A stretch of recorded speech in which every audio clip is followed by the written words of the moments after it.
Šiandien mūsų kelias veda į visai kitą Lietuvos regioną. Vykstame į Šakius. Šakiai yra miestas pietvakarių Lietuvoje, Suvalkijoje, įsikūręs abipus Siesartės upės. Šakiai nedidelis miestas, tačiau įvairus ir niekuo nepralaimi didiesiems. Pabandysime suprasti, kągi reiškia būti įvairiu.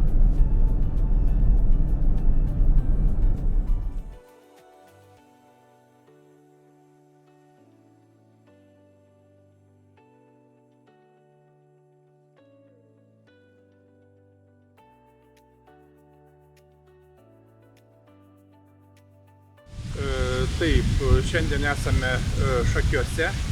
Iš tikrųjų įdomus pietvakarių Lietuvos nedidelis miestelis. Taip pat, žinoma, yra rajono centras, yra Šakių rajono savivaldybė. Na ir miestelis yra taip pat ganėtinai senas. Palyginus yra netoli nuo Kauno ir netoli nuo Marijampolės, apie 50 km. Na ir tai yra Marijampolės apskrities miestelis. Taip pat yra netoli Jurbarko, maždaug 25 km nuo Jurbarko. Na tai visai kitas Lietuvos regionas. Miestelis įsidėstęs prie Siesartės upelio, taip pat yra tvenkinys. Na, yra kitų įdomių vietų. Mes kaip visada bandysime pasivaikščioti, apžiūrėti ir kažką tokio įdomesnio papasakoti apie šį pietvakarių Lietuvos miestą.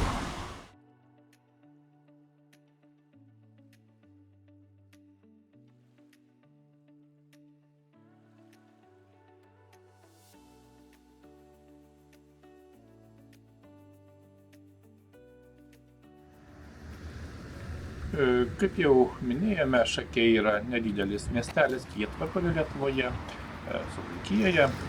Miestas užima maždaug 7 kvadratinių kilometrų plotą, na, o jame gyvena kiek daugiau negu 5000 gyventojų. Miesto urbanistinis planas yra radialinis, centre yra keturkampė aikštė, na, o viduryje miesto yra Šakių tvenkinys. Yra sakoma, kad Šakiai tai ne tiesiog miestelis žemėlapyje, o gyva istorijos knyga, kurioje kiekvienas puslapis atskleidžia naują ir žinoma įdomų pasakojimą.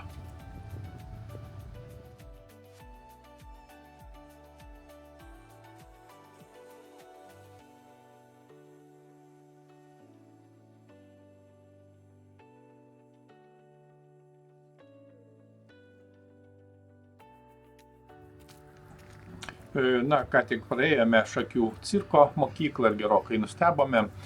Pasirodo, Šakiuose yra vienintelė cirko mokykla Pabaltijos šalyse.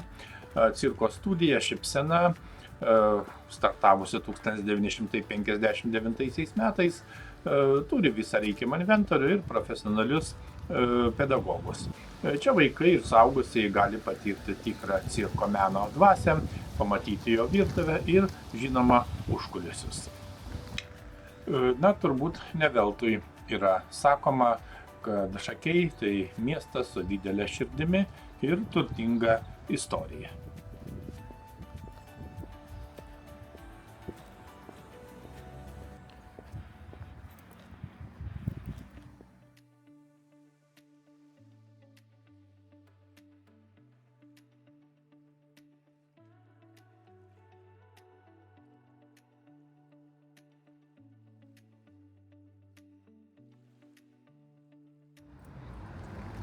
Taip pat reikia pasakyti, kad miestas yra įsikūręs abipus Šešupės intako, jau minėtos Siesartės, būtent Šešupės žemumoje. Na ir dar reikia pasakyti, kad Šakiai yra Zanavykų krašto širdis.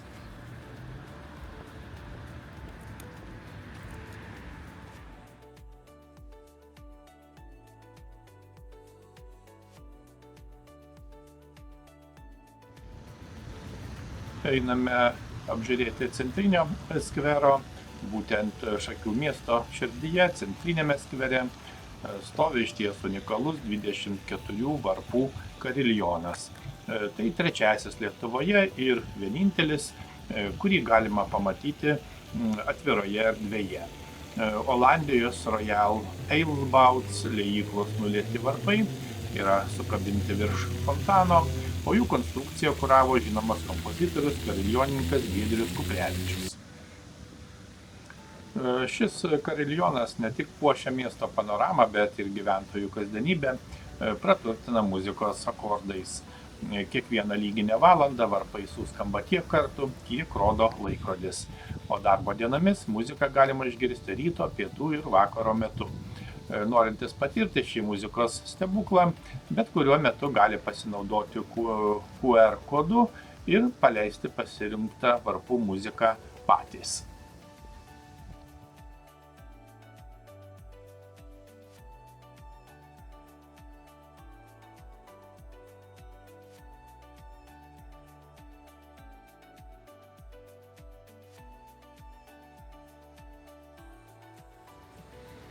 Reikia pasakyti, kad dabartinis centrinis skveras, tai yra buvusi Turgaus aikštė, čia jau nuo 18 amžiaus vidurio vyrė miestelio ekonominis gyvenimas, susitikdavo skirtingų kultūrų atstovai. Centrinėje aikštėje taip pat, kur kažkada gyveno daugiausiai žydų gyventojų, yra skulptoriaus Kęstučio Davidaičio sukurta skulptūra Berniukas. Šis meno kūrinys vaizduoja 10-metį žydų tautybės berniuką su lagaminu ir knygomis, simbolinį vaizdą visų tų, kurie turėjo palikti savo namus. Skulptūra pasakoja ne tik apie tragišką holokausto istoriją, bet ir apie turtingą žydų bendruomenės gyvenimą Šakiuose. Reikia paminėti, kad iki 20-ojo amžiaus vidurio žydai sudarė daugumą miestelio gyventojų. Pavyzdžiui, 1862 metais iš 3343 gyventojų net 3038 buvo žydų tautybės gyventojai.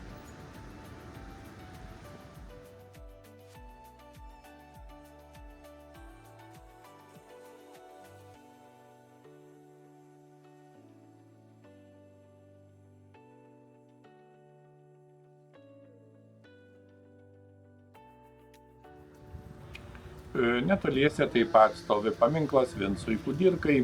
Būtent Kudirka Šakiuose gyveno 1890–95 metais. Na ir čia miesto centre prie būtent Šakių tvenkinio stovi Vinco Kudirkos paminklas, kuris buvo atidengtas 1998 metais, minint jo 140-asias gimimo metines.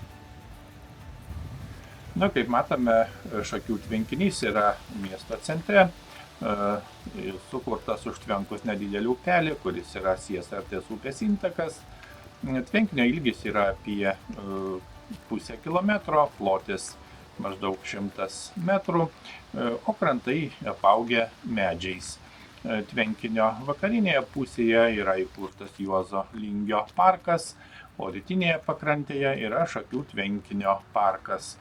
Tvenkinys yra gana populiari poilsio vieta vietos gyventojams, turistams, čia vyksta miesto ir rajono šventės, bei žinoma kiti įvairūs kultūriniai renginiai. Šis parkas, kaip jau minėjome, pavadintas žymaus choreografo, baletmeisterio Juozo Lingio vardu, kuris kilęs būtent iš Šakių krašto.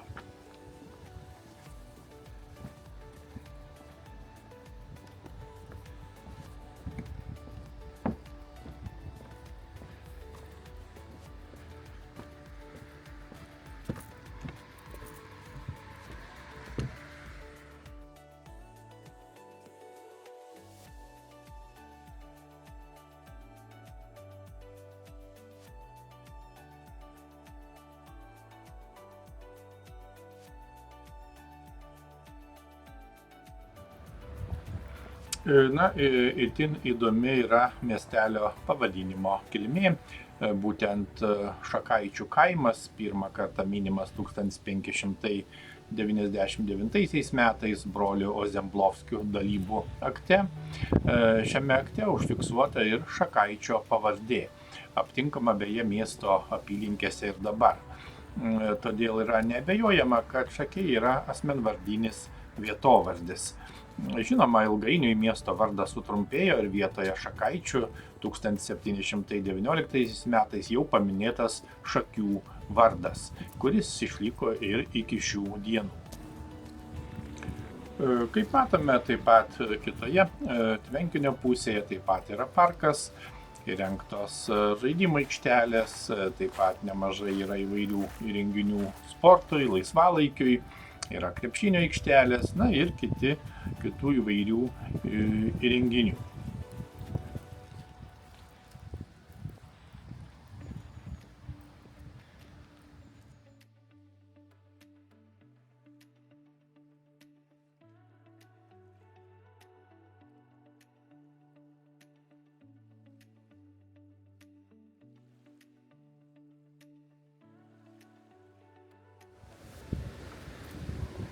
Aplankome bažnyčią, tai Šakių Švento Jono Krikštytojo bažnyčia. Na, bažnyčia išties tikras architektūros šedevras su modernistinio renesanso bruožais. Būtent architektas Vytautas Landsbergis Žemkalnis suprojektavo netradicinę, sumoderninto romaniškojo stiliaus bažnyčią su itin aukštu bokštu. Sakoma, kad pats architektas Šakius matė kaip mažąją Italiją. Bažnyčia, kaip jau minėjome, turi modernistinio renesanso bruožų, tai yra stačiakampio plano, vienabokštė. Na, taip pat reikia pasakyti, kad pirmoji medinė koplyčia pastatyta buvo 1689 metais ir stovėjo tuometinėje turgaus aikštėje. Na, o dabartinė bažnyčia yra atkurta po Antrojo pasaulinio karo. Būtent 1944 metais sudegė senoji medinė bažnyčia, buvo susprogdintas taip pat mūrinės bažnyčios bokštas.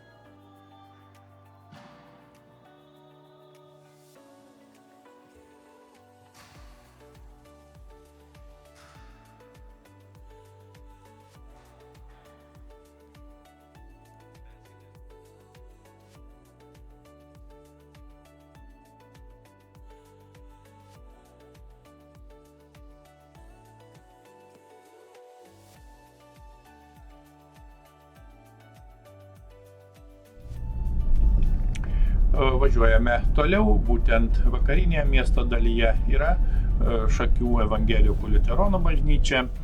Bažnyčia yra mūrinė, pastatyta 1842 metais Šakių dvaro barono von Keudelio lėšomis.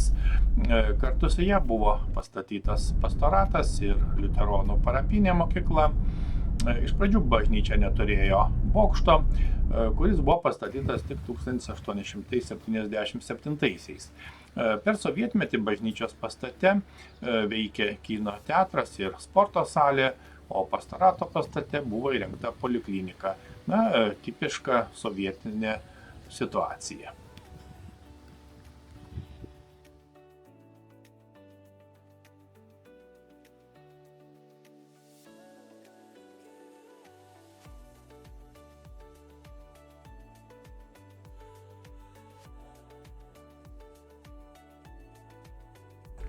Na, Šakių miesto architektūra yra tikrai įvairialypė ir atspindi miesto istorinę raidą nuo 16 amžiaus iki šių dienų.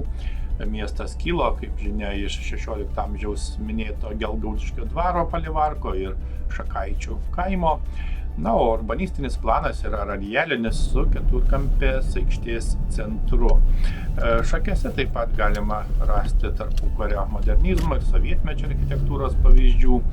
Na, miestas buvo žinomas smarkiai nukentėjęs per Antrąjį pasaulinį karą, todėl dalis senųjų pastatų buvo atstatyti arba rekonstruoti.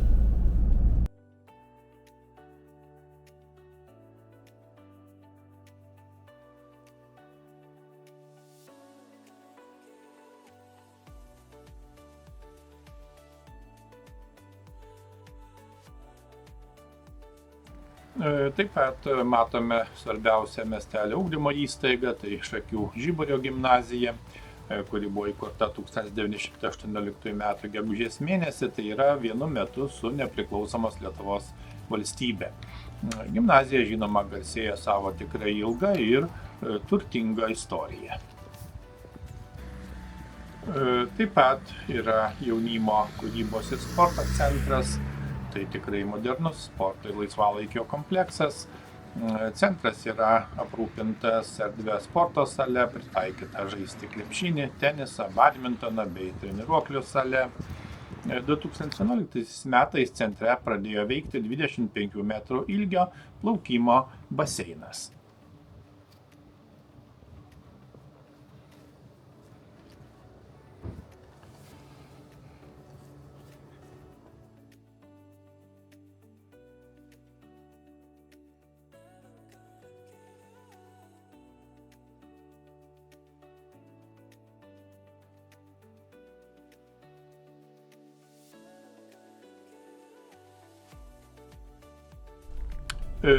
Pravartu paminėti dar vieną įdomų dalyką, būtent Šakių išskirtinumas yra skulptoriaus Kęstučio Dovydaičio sukurtos 8 granitinės plokštės su iš bronzos išlietomis pėdutėmis ir QR kodais. Šis novatoriškas sprendimas leidžia keliauti po miestą be gido, užtenka nuskaityti QR kodą ir išgirsti, kaip keitėsi pastatai bei jų paskirtis. Kaip jau minėjome, pirmą kartą Šakiai paminėti 1599 metais kaip dvaras. 17 amžiaus pradžioje čia susiformavo gyvenvietė. 1795 metais Šakiai atiteko Prūsijai, o 1815 metais Rusijos imperijai. 19 amžiaus pabaigoje Šakiai tapo svarbiu prekybos ir amatų centru.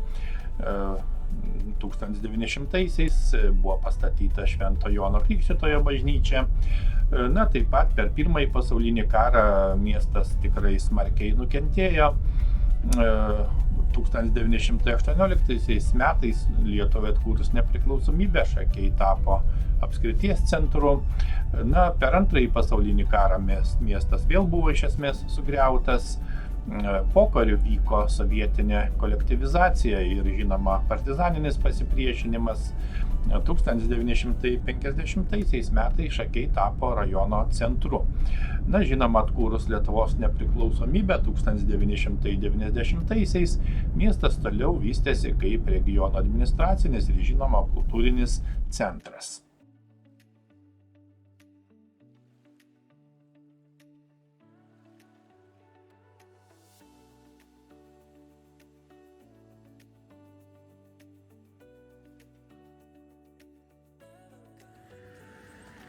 Žinoma, miestelyje taip pat yra biblioteka, viešoji biblioteka. Bibliotekos istorija siekia daugiau nei 80 metų, per kuriuos ji nuolat augo ir plėtėsi, tapdama išties svarbiu kultūros ir švietimo centru. Bibliotekoje nuolat veikia įvairios literatūros parodos ir, žinoma, organizuojami patys įvairiausi renginiai.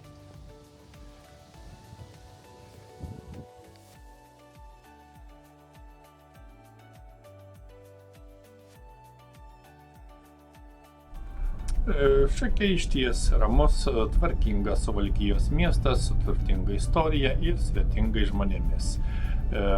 Miestelis garsėja ne tik savo istoriją, bet ir tradiciniais šakočių pyragais, kurių kepimo amatas čia puoselėjamas iki šiol. Pagaliau tai istoriškai turtingas miestas, todėl čia apsilankyti verta, norint geriau pažinti Suvalkijos krašto kultūrą ir paveldą.